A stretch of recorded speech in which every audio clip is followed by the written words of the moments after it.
This is a 400 kilovolt high voltage line. What will happen if the line is suddenly disconnected? In our daily life, disconnecting a line is a very common phenomenon and does not have any serious consequences. Assuming that a 400,000 high voltage line is suddenly disconnected, the result is completely different. First of all, at the moment of disconnection, there will be an arc connection between the two contact ends that can penetrate the air, which means that the current in the line can still be connected through the arc path, a situation similar to the Lotus root brake. Therefore, it is very difficult to completely disconnect a high-voltage line by conventional methods because the arc is very unstable and difficult to extinguish, and the arc will release thousands of degrees of heat, enough to melt the two ends of the contact and damage it. Therefore, to disconnect this 400,000-volt high-voltage lines, usually need to use a special device called circuit breaker. Now we will learn more about this use of SF6 gas circuit breaker is how to work.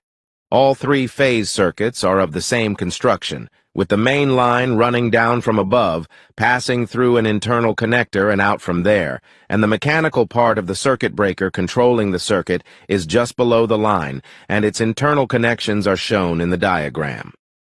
This copper core rod above is fixed, while this copper sleeve below is movable up and down. When the sleeve moves up to insert the copper rod, the line is on. Controlling the movement of the sleeve is the circuit breaker below the mechanism, which has two springs inside. When the line is connected in the state of force, there is a latch that catches the lever and holds down the spring that stores the force underneath, and this plunger system is connected to a relay that controls the latch of the latch, them before you go. When there is a fault in the line will lead to an abnormal increase in current. Next to these components called the transformer, it can monitor the changes in current. It will be anomalies feedback to the circuit breaker's relay, telling it that there are abnormalities in the line should be tripped. Control snap, this plunger will be outward top, snap off, the spring below is no longer suppressed, it will be very high speed downward push pull rod, and a small set of gearboxes connected above the tie rod through a shaft connected to the three disconnecting sleeves like in the video. The tie rod can control its rotation. The rotation of the connecting shaft will make the copper sleeve downward movement. This cylinder is filled with SF6 gas, which is chemically sulfur hexafluoride and is highly insulating and thermally stable. Once the contact point is separated, a huge electric arc will be generated, and the high temperature released by the arc will lead to the ionization of SF6 gas molecules, and the high-energy negative ions generated by ionization will collide with the positive ions in the arc, and the energy of the arc will gradually disappear, and finally all of it will be converted into heat energy. Wait until the circuit breaker side is completely disconnected, and then go back to the manual circuit breaker side to open the isolator, which can be a double safety guarantee.